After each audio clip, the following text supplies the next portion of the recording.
one or the other, a series where we take variants from any class and see if they either live up to or exceed expectations, or are below par and not worth the time and effort. Today shall be yet another elemental clash between the fire and the flames of the cricket star, or cooling off with the ice of the goalie star. Who will come out on top? Let's get started. Both the cricket and goalie stars are variants of the all-star class, and both can be obtained through opening sticker packs. Starting off with the cricket star, whose weapon is functionally exactly the same as the stock all-star, but with a few differences. The weapon fires at 600 rounds per minute and can fire for up to 4.6 consecutive seconds before suffering a 3.2 second overheat penalty where it cannot be used. Each shot fired can deal 6 damage for a normal hit and 7.2 for a critical hit. However, the weapon does suffer a severe amount of damage drop-off, going down to 3 damage for a normal hit and 3.6 for a critical hit. Additionally, each time the player hits an enemy, they will be set on fire for 3.75 seconds, taking 4 damage every 3/4 of a second, with additional hits refreshing the duration. The projectiles fired also travel rather slowly and have a noticeably harsh arc at long range, so you will have to account for the arc and travel time.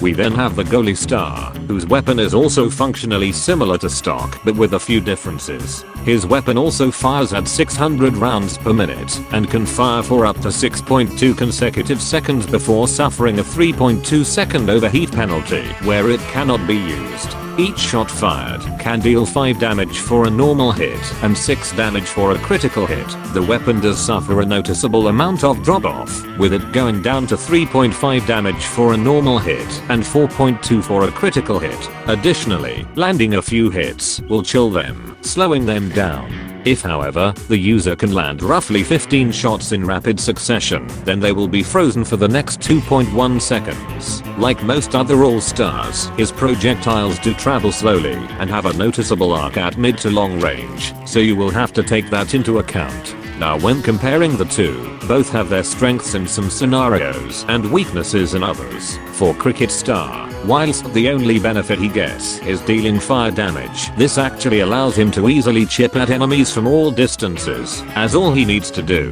is land all of a single hit in order to start the fire damage, which can chip away freely at enemies even as they flee. However, his only saving grace is overshadowed by how much he loses in return. His direct damage takes a noticeable dive, which, whilst not much, does mean that if you're against a target who has a pocket flower, you'll be forced to either imp punt or fight a losing battle, since the healing will cancel the fire effect. Additionally, cricket star's projectiles travel the slowest out of the entire class, so mid to long range combat will be wildly inconsistent, more so than other variants, which, whilst partially offset by his fire damage, does mean that it will be difficult to connect more hits at longer distances. We then have the goalie star, whose ice effect allows you to freeze enemies relatively quickly and either combo the freeze with one of your abilities, or take advantage of his longer firing time and just unload a ton of shots into them, since the weapon takes longer to overheat, so you can more freely spam your shots wherever you please. However, goalie star takes a harsh dive in damage output, especially up close, so securing kills against high health targets will be difficult even with the freezing.